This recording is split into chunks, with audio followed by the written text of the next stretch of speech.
hopefully the economy will turn around. Oh, gee willikers. I just sure hope the economy turns around. All right, you're screwed. You're totally screwed. I'm trying not to curse because you mindless kids out there. I was watching. Okay, maybe I should tell you why I'm like that. Maybe I'll tell you. I'm watching. Someone sent me a video of these chemistry graduates of all people, who are recent graduates, are about to graduate, and they can't find jobs. And on more than one occasion, they say, well, maybe the economy will turn around. I hope the economy turns around. That nervous laugh. Let me tell you why you're nervous. Because you know you're screwed. You're completely screwed. You got no hope whatsoever. And let me tell you why your job strategy, your job-seeking strategy, well, maybe the economy will turn around. It's because you unknowingly, perhaps in the back of your mind, not pointing out just the chemistry majors, but more so our wonderful liberal arts majors. And if that's your strategy, deep down in the back recesses of your mind, you're wondering if there was something that you could have done so that maybe you weren't so helplessly subjected to fate. That maybe there was something you could do on the other side of the equation so that maybe there might be jobs.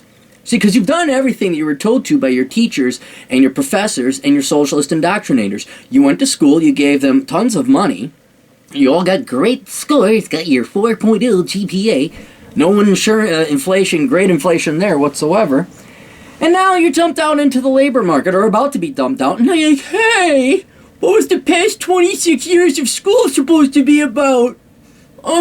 Well, hopefully the economy turns around in the next 5 minutes, because that's when I graduate. Let me tell you what you could have done. Your generation, this is for the younger kids, because being nice to you and kissing your ass like your parents and your teachers and professors doesn't seem to work. You screwed yourselves. You voted for Barack Hussein Obama, didn't you? And yeah, it is that simple. Don't you? Yeah, it is. You vote Democrat, you vote Socialist, and I think their platform is the rich suck, corporations suck, companies suck, profit sucks, capitalism sucks. So when you vote these anti-company, profit, corporation, employers, profit-type platforms in, what do you think happens to the economy? Oh, you nationalize, you just make everybody get free health insurance. What do you think that does to jobs? Well, let's just jack up the minimum wage up to $10 or $15 an hour. There's no consequence, right? It's just big rich people sitting on piles of money that aren't ever employed or deployed into the economy, right? Yeah, that's how rich people make their money. They just make the money and they hoard it and they sit out. Like, Scrooge McDuck. You kids are too young to remember Darkwing Duck and DuckTales. But Scrooge McDuck was a duck, obviously. Irish, presumably. And he was a rich duck. Yeah, Disney cartoon. And he just had vats of money he'd go swimming in. Yeah, of course, that's what rich people do. They don't invest it. They don't lend it out. They don't buy bonds or invest in equities. They don't invest it in other companies. Of course not. No, they just hoard it. So you need to get those big, bad, meaty capitalists and rich people, don't you? So you vote in your little socialist retard buddy, Barack Hussein Obama, and his merry band of leftist idiots, and then you're going to tax the rich. Well, unbeknownst to you, because you're too lazy to study economics, and this is how it works in the real world, kids.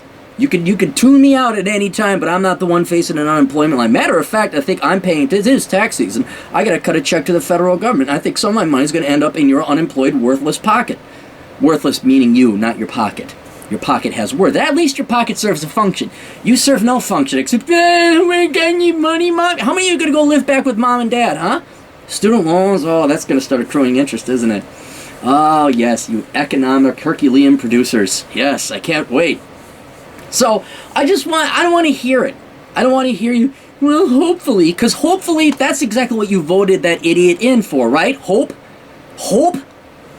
I hope this is a lesson for you people. I'm done being nice. I'm done being kind. I've been plenty nice and kind. I wrote a book called Worth It, explaining to young kids what they should go to school for. I have a blog with 8 years of data and statistics in a very adroit, passionate, kind way, explain how the real world works. But instead, you prefer to suck up those sweet lies that the leftists and the socialists tell you about how the real world works. It's evil banks and evil corporations, and it's just the rich with their money. I'm done.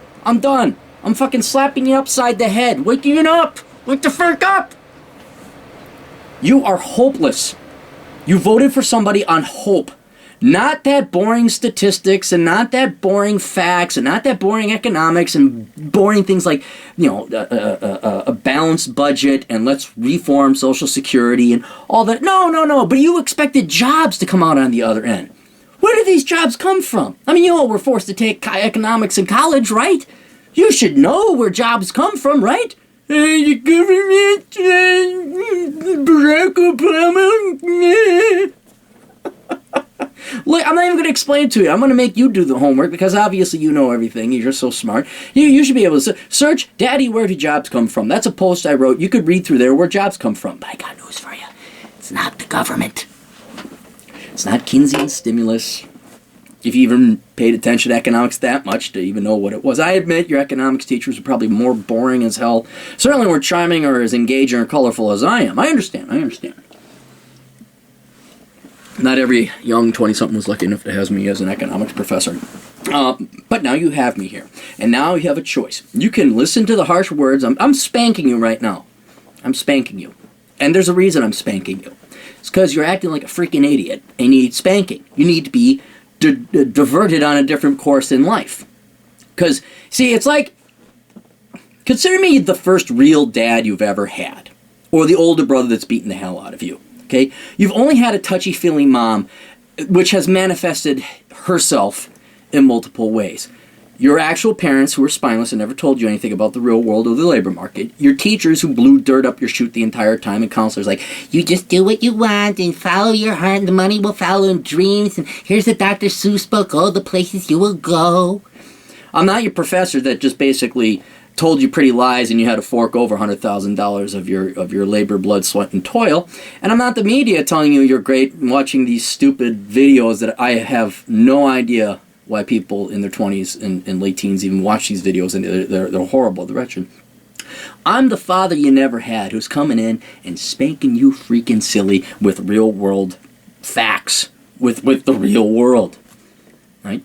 You want jobs? You want the economy to get better? Guess what? It's under your freaking power. It's called voting. And this is where you go out and you get educated on economics. This is where you go and you get educated on finance. You find out where jobs come from. Because it's all within your power. You can vote in people into power who are going to get the economy to grow. And I know this is simplifying it a lot. And I know you've been brainwashed not to like these people. But the Republicans seem to have the pro-business, pro-growth. They're not perfect. Nobody is. But they're not the ones who are like... I wonder if I shouldn't even... Yeah, I'm not even going to delve into politics. Look at the platforms. Look at who's voted in what. You do the homework and figure it out yourself. And if you want it to be within your control, if you want your job-seeking strategy to be a little bit more than, well, I sure hope the economy turns around. If you want a little bit more than that, then maybe you ought to take a little bit of responsibility. Realize that since you are a citizen of this republic, democracy, don't give me the BS on the difference, that is ultimately up to you to put the right people in positions of power.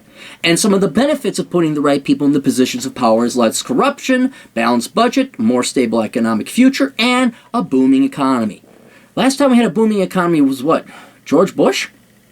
And before that, you could even say Clinton, but a lot of people would logically contend it was the dot-com bubble. And Bush, legitimately so, was also a housing bubble. So the last real one we had was Reagan. That was the only time we've ever had like a real booming economy. Up to you. Because you know what? I got mine, and you got hope. You got hope. Oh, good. Oh, bravo. Bravo, you got hope. Detroit is shut down. Compton shut down. Riverside shut down. What? I mean, we're growing so pathetically in terms of economic growth. Unemployment is at all-time high. Young people who just bent over and spread their ass cheeks for Obama are getting screwed royally. And oh no, because it's Republican, you can't listen to that. I don't care. I'm giving you the answer. I'm giving you the answer. It's up to you whether you want to listen to it. Otherwise, yeah, keep hoping, kids. Keep hoping. I sure do hope the economy turns around too. Toodles.